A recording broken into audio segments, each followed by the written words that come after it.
And I'd like to welcome you all to part two of our Live from Tanzania session with Lou this year for our lunch club. And I'm really excited for this session today. So without further ado, Lou, the floor is yours. Thanks so much. I look forward to the session today. Great, thanks, folks. So this is Lou again. Sorry for the dark lighting. It's actually light dark now here. I'm sitting in the restaurant of the hotel that we're in. And right now we are going to break our program into two pieces. Next week, we're going to talk about the entire program. No. What Next week you'll be traveling, Lou. It'll be the week after that and the week after I'm that. sorry, you're right. 2 weeks from now, we will be talking about the entire program, why we're in Tanzania, the great work we did. We worked so hard this trip. It was really amazing. And the impacts we had on the youth in the schools, and you'll see pictures of the youth in the schools and everybody else. And today, though, I wanted to do like a one-off piece because I have with me right here the head of one of the top safari companies in Tanzania. I'd like to introduce my dear close friend, Maliki. Maliki, say hi to the group. Hi, Uh, everybody. So Maliki is visiting us at our hotel today because we're booking a safari with Maliki. Where are we going tomorrow, Maliki? We are going to tomorrow. We are going to do bike tour, A bike a tour. village bike tour around Karatu village, and we will be biking in the urban area around visiting the local area, like the churches. We will be at the church. We'll visit the church. We'll go to visit the schools, some of the schools which are here in Karatu, primary school and secondary school. And we're gonna be also in a remote, a bit remoted areas where there's no much busy for bikes. Now, Maliki, I think they're going to be even more interested about where are we going with you on Friday, Saturday, and Sunday. Okay, so we are going to visit. We are going to explore things in Serengeti. We are going to visit Serengeti National Park, which is one of the largest protected area in East and Central in Africa. I can say it's very famous. So we are going to visit to be in the center of Serengeti, where the wildebeest migration is happening right now. So Maliki has one of the top tourist companies, safari companies in the whole area going into the Serengeti. He worked for the National Park Service. What were some of the parks you worked at in Tanzania? I worked in Arusha National Park. Where else? This is my first appointment. It is in the northern Tanzania. And he worked at Kilimanjaro National Park? Again, I was transferred from Arusha National Park. I was transferred to Lake Manyara National Park, and then later on to Kilimanjaro National Park.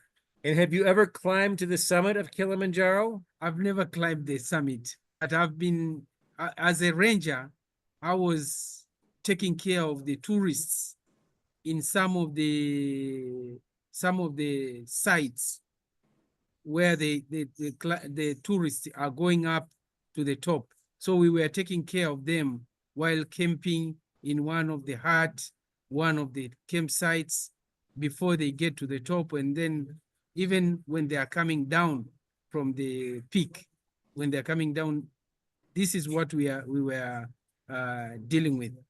Now, Maliki, can you share some of the stories? By the way, what is the name of your company? My company name is Shimesa Travels and Cultural Tourism Limited, because we are dealing with it safari. That's why we call ourselves Shimesa Travels, and Cultural Tourism is what we are going to do with Lou and Steve tomorrow. Great. Now, Maliki has some amazing stories. He's been leading safaris in the most extreme natural areas in the continent of Africa. And I asked Maliki, can you share some of the stories about the animal encounters you've had?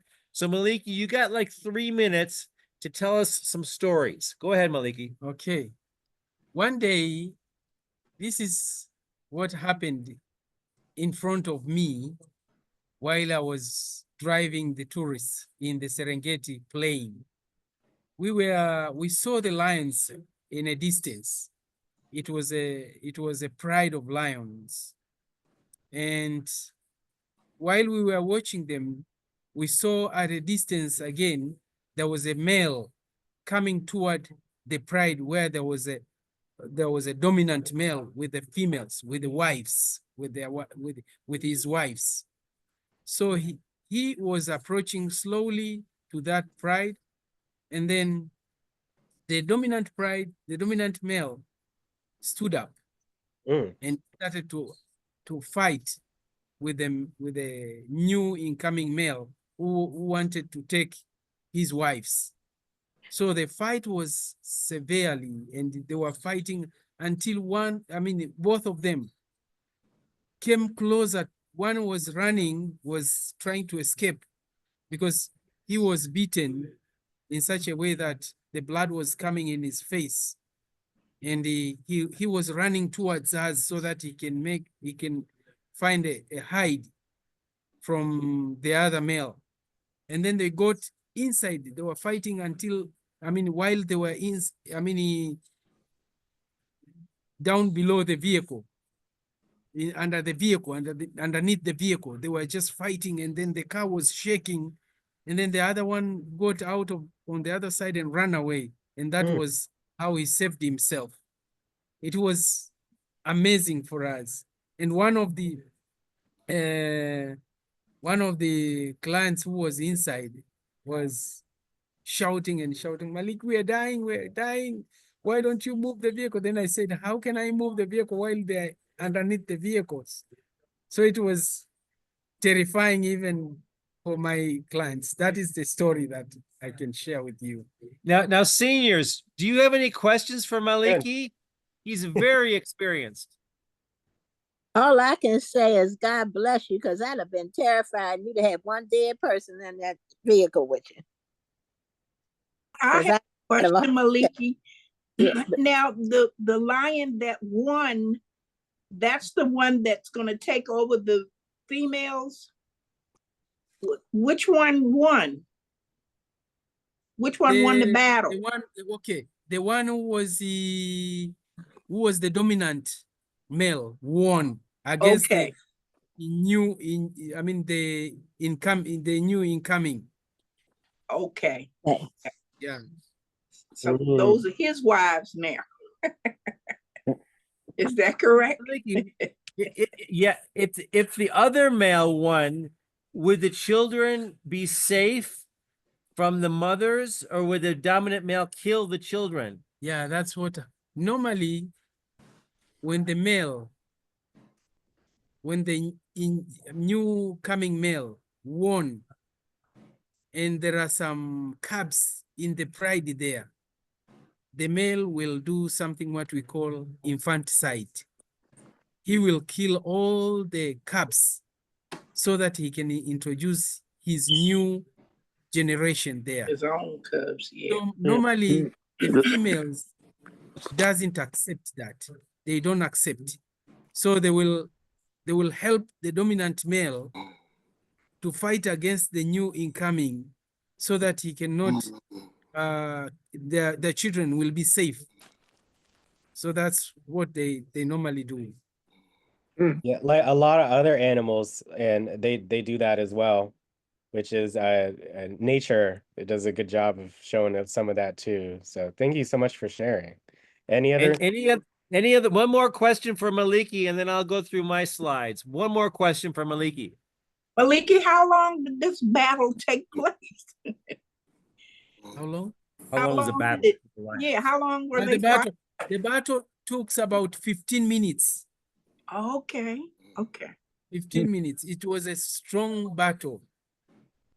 Maliki, how about encounters with elephants? Do you have any stories about encounters with elephants?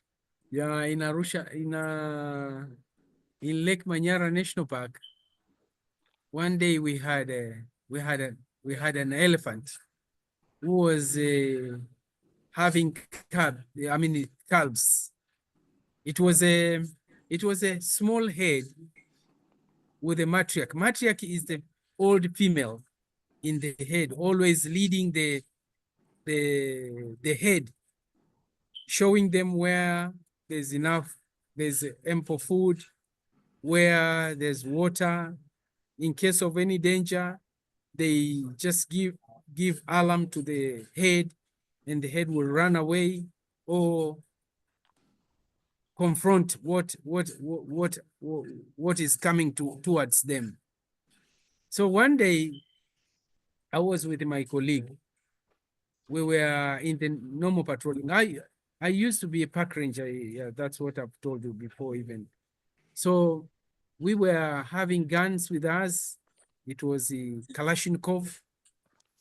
That's what we normally use for poaching, for those to protect against poaching. I mean, poachers. So we saw the elephant coming towards us, and then we were not worried because we said, oh, maybe he's looking for food. She's looking for food with her calves, no problem. So all of a sudden, he started coming towards us, and we started running away, and he was after us. All over, luckily, there was lots of bushes, and we were taught how to do when the elephant chasing you behind. So what we were doing, we were just going around the bush, going one bush after another one. We just go around, and then he finally stopped one of the bush because we just make sure that when you go around the bush, you make sure that while you're running, he is not seeing you after let's say the second bush or the third bush that you're going, so that he will stick on the one bush and think that you have hidden there, and he will hit the bush. So that's what happened. He hit the bush, and we were saved. We all ran away. Great. Well, thank you, Maliki. Now, Maliki, I'm going to finish talking with our seniors. If anybody ever wants to go on a safari in Africa, I cannot recommend Maliki highly enough. He's delightful as a guide. You feel safe with him.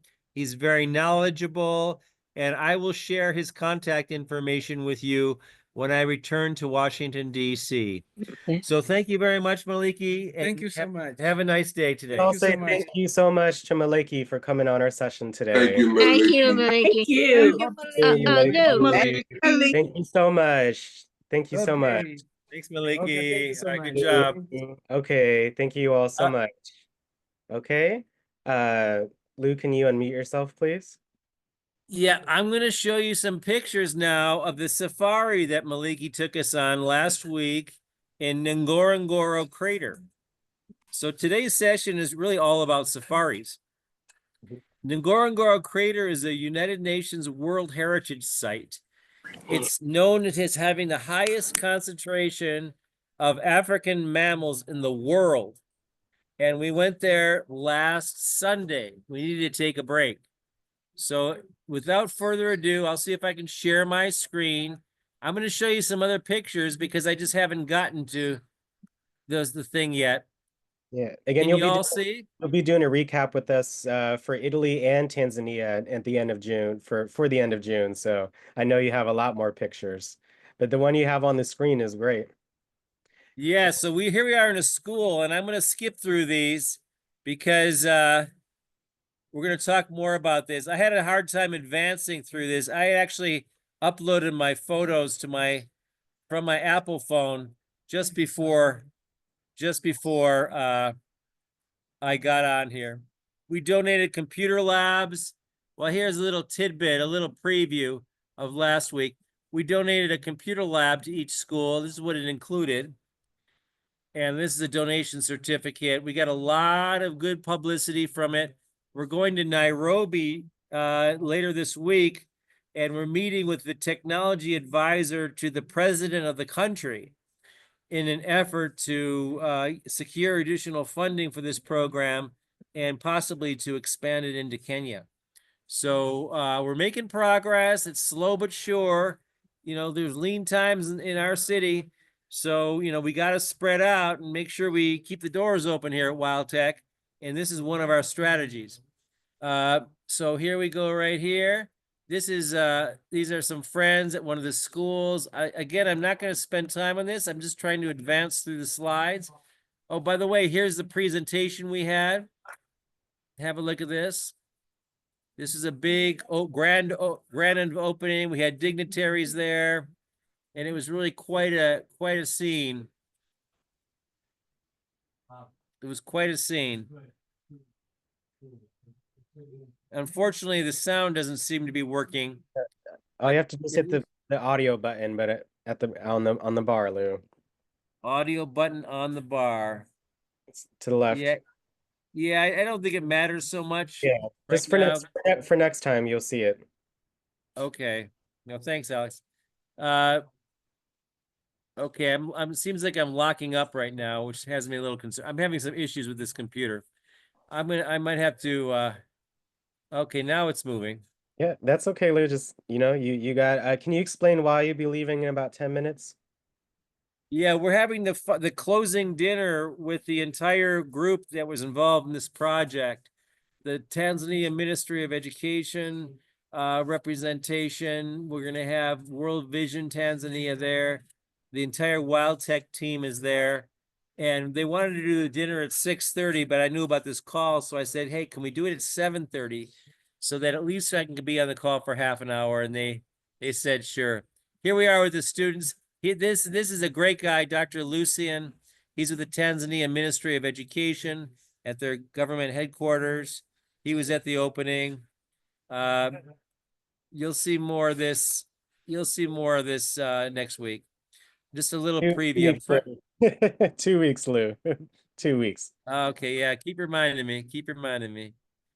It's the jet lag, guys. I know, Lou. I know you've been look at this. hard, Lou. So you take your time. We went to one of the last hunter-gatherer tribes left on planet Earth, by the way. I'll talk more about this. You could see that, you know, the starvation and all that was sort of an issue with them. They're not very very heavy. We went deep. This is deep in the bush. They actually are hunter-gatherers, so they don't farm, they're nomads, and every single person in the family hunts. They hunt for you name it, and they eat it. And so they basically kill every animal in sight and they eat it. These are two of the kids. It's called the Hadzabe tribe, if you want to look it up. Hadza or Hadzabe. Hadzabe tribe. And they took us on a tour to their sacred baobab tree. The baobab this is the father. And that's the family right there, father and two sons. And they took us to the tree. Here we are. That's one of the kills they had. We're deep in the bush here, guys. They're wandering around. Not the Hadzabe, though. They don't raise goats. They're strictly hunter-gatherers. Here we are walking to their sacred baobab tree. And there is one of the trees. It's not the sacred one. It's a beautiful tree, isn't it? Very unique in shape. Very special. Here we are at the sacred baobab tree, and the father is collecting baobab nuts. They eat the nuts from the baobab tree. Guess what the nuts on the baobab tree taste like, folks? They taste like sweet tarts, just like sweet tarts. Really? You crack it open, you put it in your mouth, and you suck on it just like a sweet tart. It's a remarkable.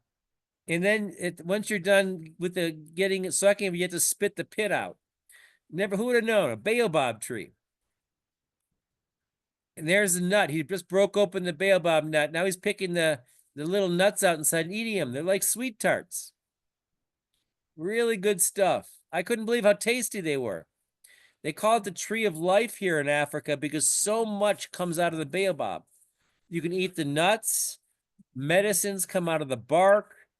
Bees live in the tree for honey. I mean, it supports so much life, the baobab. Anybody in the call ever hear of the baobab tree? We Very talked about famous. we talked about the baobab tree in our sessions. Okay. Yeah, So here's, remember in our lunch club sessions, we've talked about the baobab tree when we visited Africa, the different countries. yes, yes. And I clearly have a lot of pictures of the young boy. And here we are going up the baobab tree. I'll skip that. Here's our team. Here's more of our team. Here's more of our team. And here we are in front of the tree. And a lot of pictures. I gotta reduce some of them. There's me and the boy. There's me and the boy. There's me up. I gotta cull some of the pictures. And I'm trying to advance to the safari, which was coming up. Any questions about what you've seen so far? My computer's paused. Or comments or just any thoughts. I mean, it's amazing, Lou, that you're in Tanzania right now. You're taking all these beautiful pictures and videos, and you're doing really amazing work. That's much needed. So kudos to you. You know, Lou, I wanted to ask you about the poaching. Is it dangerous? And what are they poaching? The ivory from the elephant? yeah, yeah. Oh, you know, it's interesting just now. So I think I ran out of pictures. That's wild. Hold on. My safari pictures are not on here. Something went wrong. Hold on. I'm gonna talk. I'm gonna be working on my computer while we're talking. No, it's just Yeah. not responding right now, Lou. It says not responding, so just give it a minute, Lou. Oh, really? Yep. So you can answer Anne's question while we wait. Yeah, and so what it's interesting. Poaching is a big problem. Mm-hmm. Most of the ivory that was poached in the world was coming out of Tanzania.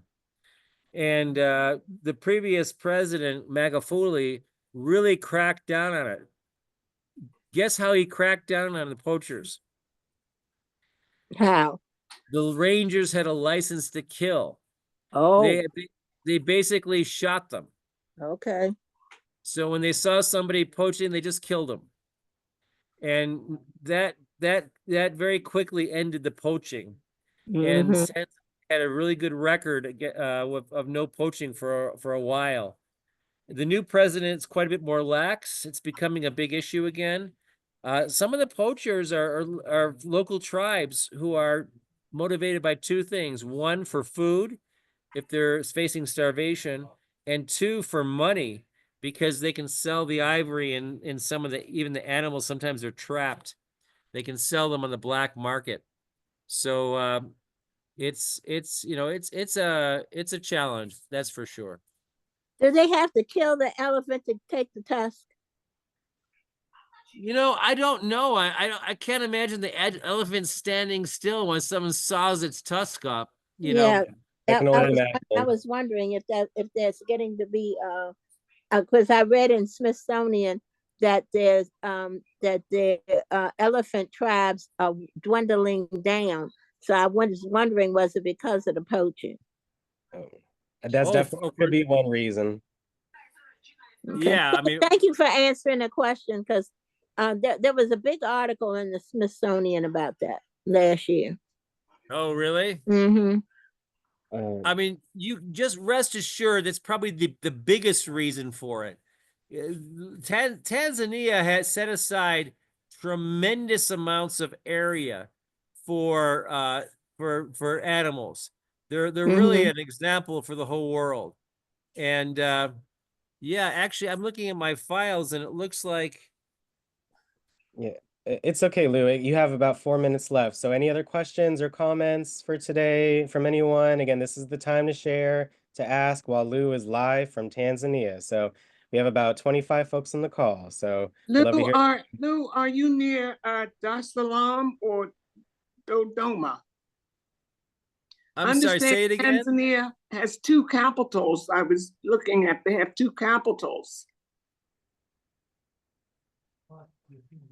Well, yeah. So Tanzania, the name comes from two sources. It's from Tanganyika.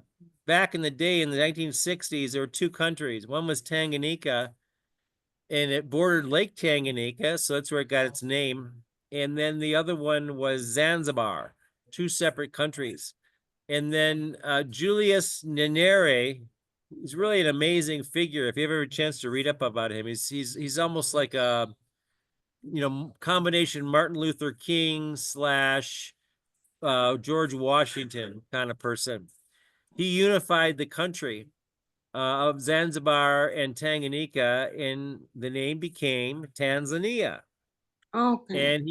And so there's a quasi capital on Zanzibar, but the main capital, as time goes on, more and more, Dodoma is considered the capital of the country. A Yeah. lot of the previous government activities happened in Dar es Salaam, which is along the coast. Yeah, that's just But the they're largest. That's the largest city. So the capital is Dodoma, but the Yeah, largest city is Dar es Salaam. exactly. Thank you. Yeah, no problem. Uh, See, I'm a Ronald, little worried that you had a question. You had a question or a comment, Ronald. Thank you. I had a question for you, Lou. Yeah. What's the best thing you ate yesterday? Yeah, the food is really good here. I mean, you really have to watch overeating because you eat for breakfast. So for breakfast, I have chapati, which is really good. It's like a pancake, a fried pancake. I love chapati. You also have a little muffin called what is it called? A mandasi. I love the mandasi. It's like a fried donut. And then I always get a Spanish omelet. It's just got onions and stuff. So that's every breakfast we have that.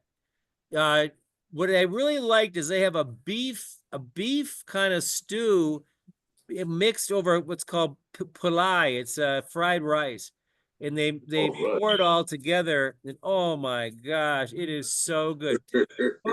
Folks, there's nothing you just eat constantly. The food is so good. There's no preservatives. It's fresh. I mean, I am just eating constantly here. Well, because you're working so hard, Lou. You're up at Gaining weight?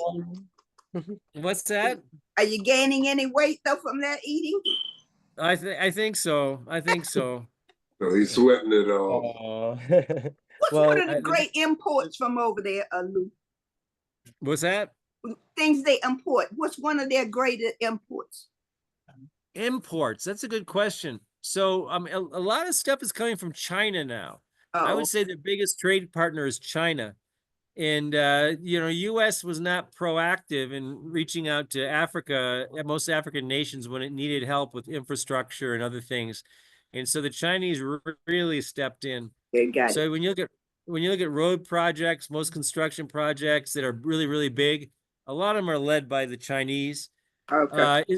Yeah, as far as US products, I mean, I gotta scratch my head because I'm not seeing too many around here. no, it says I'm- oils, wheat, tractors, motor cars, steel products. So India, UAE, Saudi Arabia. So that part. Yeah, Oh, thanks well, for that, Alex. That's good yeah, research. yeah. That's So good research. Lou, any final thoughts? I know you have to go, but I really appreciate you coming on. It was a great session today. Well, yeah, we can have a few of these because I never did get to the safari pictures. We got the whole pictures of the program. So, Alex, I think we could peel off a number of these sessions from this trip. And of course, we got the Italy trip as well. And then, folks, when I come back next week, I got no travel plans for the foreseeable future. I know Alex has loved that he's had no supervision over the last 6 weeks. But I'm coming back, and Alex is a responsible guy, so he hasn't needed any supervision. But I will be back on June 12th. All Yeah, right. I know you'll be here soon. So that's why next week we'll have a break. And then these last 2 weeks in June, we'll be recapping your trip. So let's all say thank you so much. And Thank you, Happy Lou. traveling, Thank man. Thank you, Lou, and stay safe. Stay safe. stay safe, Stay safe, Lou. Lou. Thank Traveling you. mercy. God Always bless doing. you.